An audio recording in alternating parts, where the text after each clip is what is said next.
Ei, você que está assistindo esse vídeo, você conhece o perfil do Instagram do canal da Engenharia? Ainda não? Então, aí vai uma grande oportunidade. Nós estamos chegando aos 10 mil seguidores e para comemorar essa marca, nós vamos sortear um dos nossos cursos. Você escolhe. Para participar é muito simples. Basta entrar no link do post promocional, que eu vou deixar na descrição desse vídeo, e seguir o perfil e também marcar um amigo para seguir. Pronto, você já está participando. Você pode marcar quantos amigos quiser, quanto mais marcar, mais chances terá de ganhar. Só é importante que ambos estejam seguindo o perfil do canal no momento do sorteio e, é claro, ser alguém que estude ou trabalhe na área da construção civil ou engenharia. Corre lá, aproveita!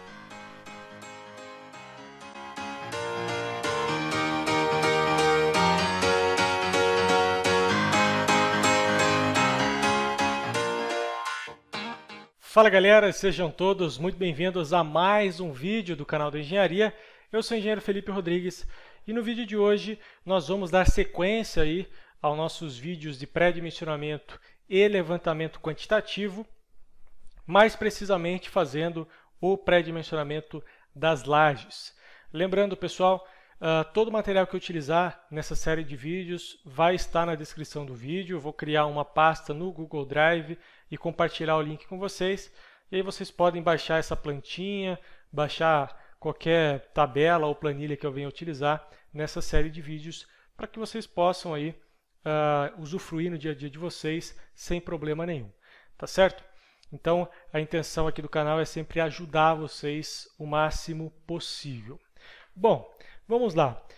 Nós vamos fazer o pré-dimensionamento das nossas lajes, porém, diferentemente do que nós fizemos para vigas e pilares nas duas últimas aulas, as lajes dependem diretamente, aí, ou melhor dizendo, diretamente de fornecedores. Portanto, nós vamos ter que utilizar tabelas e essas tabelas vai depender do fornecedor. Eu vou disponibilizar essa tabela para vocês. Essa tabela foi uma tabela que eu fiz para fazer pré-dimensionamento de lajes e essa tabela é exclusivamente, tá, pessoal, para uso de lajes unidirecionais com EPS, tá? O elemento de enchimento, as nossas lajotas são de EPS, de isopor, tá certo? Então vale salientar isso, é muito importante, porque isso muda bastante o peso próprio, principalmente dessa laje.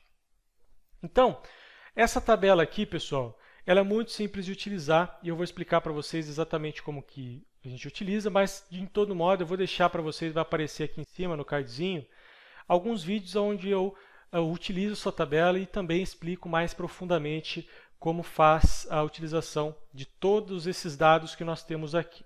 Mas basicamente o que nós temos nessa tabela? Nós temos aqui o tipo de laje, que vai da LT12 até a LT35. O que significa a LT? Laje treliçada, que é esse tipo de laje aqui. Na segunda coluna, nós temos as dimensões estruturais dessa laje, que é a altura da vigota mais a capa de compressão. Para uma LT12, nós temos uma vigota de 8 centímetros de altura, mais 4 centímetros de capa de compressão, que é a capa de concreto que vai fazer aí o reforço da estrutura da laje, né, da vigota, que é aquela camada de concreto que vai sobre as nossas lajotas finais aqui. Então, além da espessura da vigota, mais 4 centímetros de camada de compressão, aonde a gente posiciona as armaduras negativas, a malha de distribuição de tensões, né, e aí posteriormente fazer o contrapiso e aí por diante. Aqui nós temos duas divisões, separadas também em cores, cada uma delas, né? 3 seções para diferentes tipos de vinculação. Então, essa primeira seção é para lajes simplesmente apoiadas, né? Então, eu tenho apoio e apoio. A do meio, apoio e engaste. E a outra, né, a última aqui, engaste e engaste. Tá certo? E aqui nós temos dividido em duas cores. Que está na cor vermelha, que é a carga, que vai de 1 kN até 10 kN por metro quadrado. E o que está em laranja ou em amarelo, depende do ponto de vista aí de vocês, são os vãos para cada carga e para cada tipo de laje, né? Então, vocês vão entender exatamente como funciona. Vamos entender primeiro como funcionam as vinculações, né? Como que eu utilizo essas vinculações e quando eu considero uma laje simplesmente apoiada, ou apoio-engaste, ou engaste-engaste. Vamos entender isso aqui no nosso projeto. Eu tenho aqui no nosso projeto o primeiro pavimento, né? Que nós temos algumas lajes aqui, principalmente as lajes dos dormitórios, né? Então, qual laje aqui eu posso considerar, por exemplo, como apoiada simplesmente, né? Uma laje que eu posso fazer isso é a laje que está sobre a cozinha, né? No dormitório 2, se não me engano. Esta laje aqui, pessoal, ela é simplesmente apoiada por quê? Primeiro, porque eu não tenho continuação para cá. Eu não tenho nenhuma laje aqui que permita que eu tenha uma continuação, né? E esta laje aqui, a laje que está sobre o dormitório de serviço, ela é uma laje que está no sentido perpendicular a essa laje. Então, eu tenho uma laje nesse sentido e uma laje nesse sentido. Eu não consigo ter uma continuidade aqui para aplicar armaduras negativas que me permita utilizar, por exemplo, como um engaste apoio aqui. Eu não posso utilizar uma laje nesse sentido e uma laje nesse sentido e considerar um engaste entre a ligação dessas duas lajes, porque ela não tem uma ligação estrutural. Diferente se eu tivesse uma laje assim e uma laje assim. Eu tenho uma ligação estrutural, eu posso gerar uma continuidade, por consequência, considerar esse apoio do meio como um apoio engastado, por exemplo, né? Um engaste, não existe apoio engastado, seria simplesmente um engaste. Uma laje que eu poderia considerar como engastada em um dos vãos é esta laje aqui, que está sobre a sala de jantar, e esta laje, que é a laje do closet. Por quê? Essa laje do closet, porque nós temos a possibilidade de ter a continuidade aqui, juntamente com essa laje que está sobre a sala de jantar. Então, eu posso colocar algumas armaduras negativas aqui e haver um pico de momento negativo, portanto, isso significa que eu tenho continuidade. E com isso, eu utilizo essa condição aqui de vinculação do meio, apoio e engaste. Certo? Exatamente o que acontece também nessa laje. Como essa laje contínua com essa também é contínua com essa. E essa laje também tem um balanço aqui que vai compor o patamar da escada e o corredor, né, do hall de distribuição dos quartos. Então, essa laje em específico, ela pode ser considerada como uma laje apoiada e engastada. Essa laje apoiada, apoiada. Essa laje apoiada e engastada. Por quê? Porque eu tenho aqui um pequeno balanço. Então, esse pequeno balanço também é considerado como uma continuidade, portanto, ele gera aqui um apoio diferenciado, né, que seria o nosso engaste. Esta laje aqui, ela está no mesmo sentido dessa laje do banheiro, porém elas não têm proporcionalidade. Então, eu acabo desconsiderando a continuidade entre elas, exatamente seguindo aquele mesmo critério para pré-dimensionamento de vigas. E esta laje aqui, do terraço, ela será uma laje simplesmente apoiada, porque não tem um laje para cá, e essa laje aqui está no sentido perpendicular ao sentido dela, portanto, não é possível aplicar a continuidade. Tá certo? Com isso em mente, vamos entender como se utiliza a tabela, mas antes nós temos que fazer o levantamento das cargas da nossa laje para aí então definir qual desse intervalo nós vamos utilizar, entre 1 kN a 10 kN de carga. Quais as cargas que nós temos numa edificação como essa, pessoal? No sobrado básico, bem simples, né? Quais as cargas que eu tenho trabalhando em cima dessa laje? Primeira carga é a carga de peso próprio. Carga de peso próprio é o quê? É o peso próprio da laje em si, das vigotas, do concreto que compõe essa laje, né? Tudo que for carga permanente e seja equivalente e de responsabilidade das lajes, entra aqui no peso próprio da laje. Nós temos também cargas de utilização, ou também conhecido aí como sobrecarga. O que é a sobrecarga? É a carga de quem utiliza aquele espaço, das pessoas, dos móveis, né? Se for um pavimento de estacionamento, dos veículos, né? No nosso caso aqui, como se trata aí de uma edificação residencial, é das pessoas, dos móveis, né? Tudo que for carga não permanente, que a gente possa mudar de lugar, entra na sobrecarga, tá certo? Nós também temos cargas de revestimento. Cargas de revestimento que são? É o revestimento do piso, o revestimento do teto, né? Como, por exemplo, no piso nós temos aí, pode ser um piso porcelanato, pode ser um piso cerâmico, pode ser um contrapiso simplesmente, uma regularização, né? No caso do reboco da laje. Então, tudo isso aqui entra no revestimento, tá ok? E no nosso projeto, nós também temos o forro, que pode substituir, por exemplo, o revestimento do teto. Com o reboco do teto, a gente acaba evitando o reboco do teto se for fazer um forro rebaixado. Muitas vezes não compensa fazer os dois.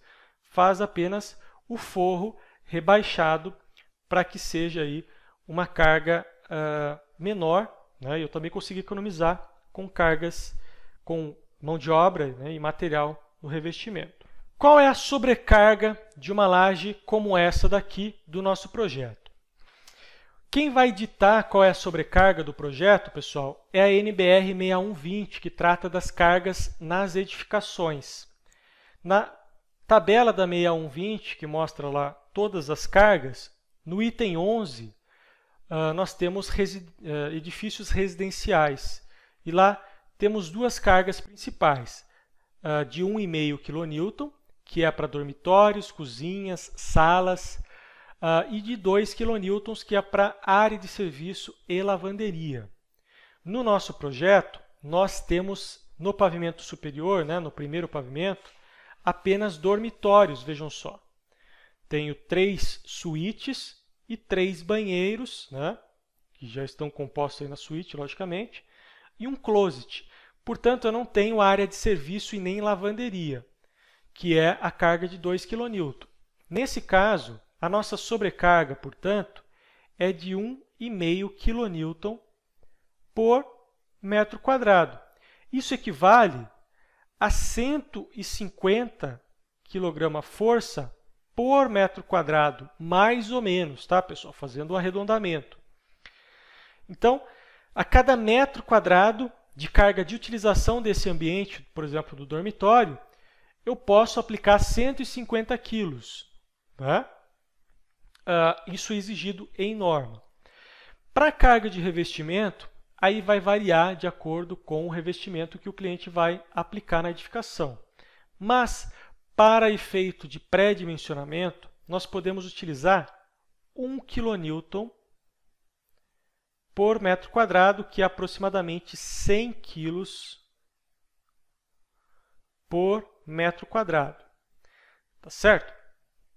E o forro? Como nessa edificação nós não vamos fazer o revestimento do teto, né? Ele não entrou aqui no revestimento, mas eu vou fazer o rebaixamento do forro. No rebaixamento do forro, a gente pode usar, por exemplo, 0,3 kN por metro quadrado, que vai dar aproximadamente 30 kg por metro quadrado. Então, eu calculei as 3 principais cargas menos o peso próprio. Por quê? Porque o peso próprio depende diretamente do tipo de laje que nós vamos utilizar. Então, como que eu vou definir o tipo de laje? Eu vou fazer uma definição inicial. Por exemplo, com uma LT12, que é a menor laje que eu tenho nessa tabela. Então, a LT12 ela tem um peso próprio de 1,46. O que compõe esse peso próprio? Compõe o peso próprio da vigota, o peso próprio da lajota, que é o elemento de enchimento, mais o peso próprio de todo o concreto que vai preencher os vazios aí dessas nervuras da nossa laje. Então, 1,46 kN, ou 146 quilos por metro quadrado. Então, aproximadamente 146 kgfm por metro quadrado. Se a gente for somar tudo isso daqui, nós temos aqui 2,5, 3, 4,26 kN por metro quadrado. Essa carga de 4,26 é a carga que nós vamos utilizar no nosso projeto. É a carga final por metro quadrado no nosso projeto. Então, nós vamos comparar essa carga de 4,26 aqui nesta linha das cargas, essa linha vermelha, né? Então, qual que chega mais próximo aqui? Eu tenho 1, 2, 2,5, 3,5 e 5 kN, que é o que chega mais próximo de 4,26. O laranjinha aqui, portanto, são os vãos que a gente consegue para cada laje aqui, neste caso. Por exemplo, a laje LT12, para uma carga de 5 kN, o vão máximo que eu consigo chegar é de 3,71. 3 metros e 71 centímetros. Então, vamos arredondar isso daqui para 5 kN. Só para facilitar a nossa vida aqui na definição das lajes. Vamos definir. Como as nossas lajes aqui, o maior vão que nós temos aqui é justamente 3,70. Né? Então, teoricamente, por aquela tabela, até 3,71 metros eu posso ter uma carga de 5 kN. Com isso em mente, eu posso fazer a definição dos tipos de laje que eu vou colocar aqui. Essa laje aqui tem 3,15 metros, essa laje aqui tem 3,70 metros, 3,70, observando, logicamente, a distribuição dessas lajes, né? 3,15 metros, 4,10 metros, mais ou menos. Aqui nós temos 3,15 e ali 1,5. Portanto, se eu for fazer uma pré-definição aqui eu tenho 3,15, eu posso utilizar uma LT12, porque teoricamente eu posso chegar até 3,70 com uma carga de 5 kN. Então aqui, LT12. Esta laje aqui, eu tenho um vão de 3,55 metros. Porém, eu tenho um balanço aqui, né? Esse balanço proporciona como se fosse um engaste. Então, se eu for utilizar na tabela, eu tenho que utilizar esse tipo de vinculação aqui do meio. Ó. Então, eu posso chegar até 3,98 metros sem problema quando eu tenho um apoio e um engaste. E aqui eu não chego nem próximo disso, né? Aqui eu estou com, se for contar tudo isso daqui, eu estou com 3,55. Então, eu posso utilizar também aqui uma LT12. Aqui também uma LT12. E ainda considerando que eu tenho continuidade, consigo diminuir ainda mais. Esta laje aqui, ó, eu tenho 3,70 também. Considerando que eu também tenho continuidade aqui, eu posso aumentar para até 3,98 segundo a tabela. Né? Por quê? Com uma carga de 5 kN, 3,98 é o vão máximo que consigo chegar quando eu tenho esse tipo de vinculação. Então, portanto, LT12 satisfaz aqui. Aqui também, LT12, LT12. Somente essa daqui que nós ficamos na dúvida, né? Porque nós temos 4,10 metros aqui. E qual é a laje que vai nos dar esse vão para esta carga de 5 kN, uma LT14, com um vão de 5 kN, eu consigo até 4,23 metros de vão. Então, nós podemos utilizar aqui uma LT14. O mesmo eu posso fazer lá para o pavimento superior. Ó. Como os vãos são bem parecidos, e aqui nesse caso as cargas serão menores, porque são cargas de laje de forro, então eu posso colocar tudo LT12 aqui, sem problema nenhum. Logicamente que depois nós temos que verificar isso no dimensionamento efetivo. Se você quiser aprender a fazer isso, ainda não sabe, faça o nosso curso do sobrado completo, que lá você vai aprender a dimensionar e não somente pré-dimensionar, como nós estamos fazendo aqui. Maravilha! E o que eu ganho com isso, fazendo o pré-dimensionamento das lajes? Eu ganho, principalmente em relação a essa tabela, porque eu consigo encontrar qual é o volume de concreto para essas lajes, para fazer depois o quantitativo, que é o nosso objetivo principal. Encontrar quanto de concreto que eu vou utilizar, quanto de aço que eu vou utilizar, quanto de blocos de alvenaria, quanto de argamassa, enfim, quanto de material eu vou utilizar na minha obra. Então, eu tenho aqui o volume de concreto por metro quadrado. Então, para 1 metro quadrado na LT12, eu utilizo 0,05 metros cúbicos de concreto. Então, com essa informação, eu consigo encontrar qual é o volume de concreto e, por consequência, aplicando uma taxa de aço média para uma laje como essa daqui, que eu vou ensinar vocês também como fazer isso, nós conseguimos encontrar quanto de aço eu vou utilizar nessa laje, aproximadamente, para fazer um orçamento prévio. Então, isso vai nos ajudar nas próximas aulas a encontrar o quantitativo de cada tipo de material, quantitativo das vigotas, das lajotas e assim por diante. Tá certo, pessoal? Então, eu espero que vocês tenham compreendido o tema desse vídeo. Se você ficou com alguma dúvida, deixe aí nos comentários, que eu vou tentar esclarecer para vocês.